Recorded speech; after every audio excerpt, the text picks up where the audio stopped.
जुबा गूंगी नहीं होती तो दिल घायल नहीं होता। अगर तुम मुझको मिल जाती तो मैं पागल नहीं होता।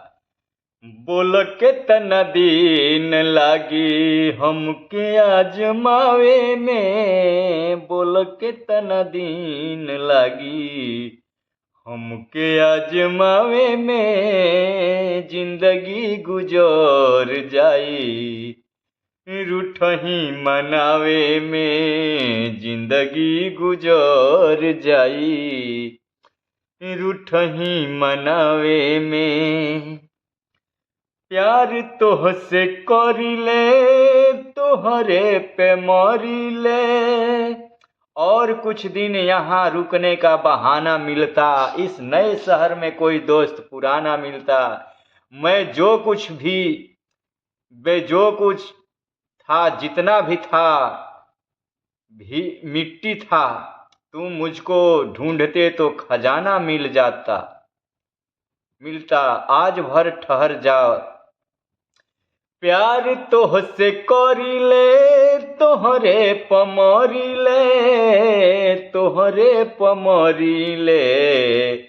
आज भर ठहर जैतू गोरी हमारा गाँवे में। आज भर ठहर जैतू गोरी हमारा गाँवे में। जिंदगी गुजर जाई रूठही मनावे में। ओ जिंदगी गुजर जाई रूठही मनावे में। बोल के तना दीन लागी हमके आजमावे में। बोल के तना दीन लागी हमके आजमावे में। जिंदगी गुजर जाई रूठही मनावे में।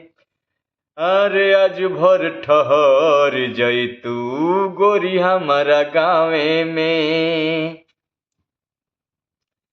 दिल तोहार टूटी ना साथ कबो छूटी ना।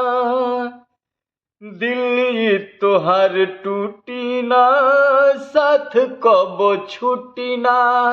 आपकी एक मुलाकात ने हमारे होश उड़ा दिए। हम अभी अभी तो होश में आए थे कि आपने फिर मुस्कुरा दिए। दिल तो टूटी ना साथ कबो छूटी ना। साथ कबो छूटी ना। ए दीवाना के रखी हो अचरा के छाँव में।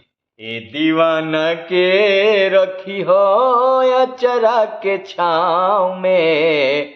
जिंदगी गुजर जाई रूठही मनावे में। ए दीवाना के रखी हो अचरा के छावे में। जिंदगी गुजर जाई रूठही मनावे में। बोल के तना दीन लागी तोहके आजमावे में।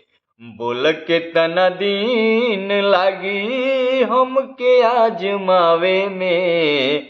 जिंदगी गुजर जाई रूठही मनावे में। जिंदगी गुजर जाई रूठही मनावे में। ओ जिंदगी गुजर जाई रूठही मनावे में।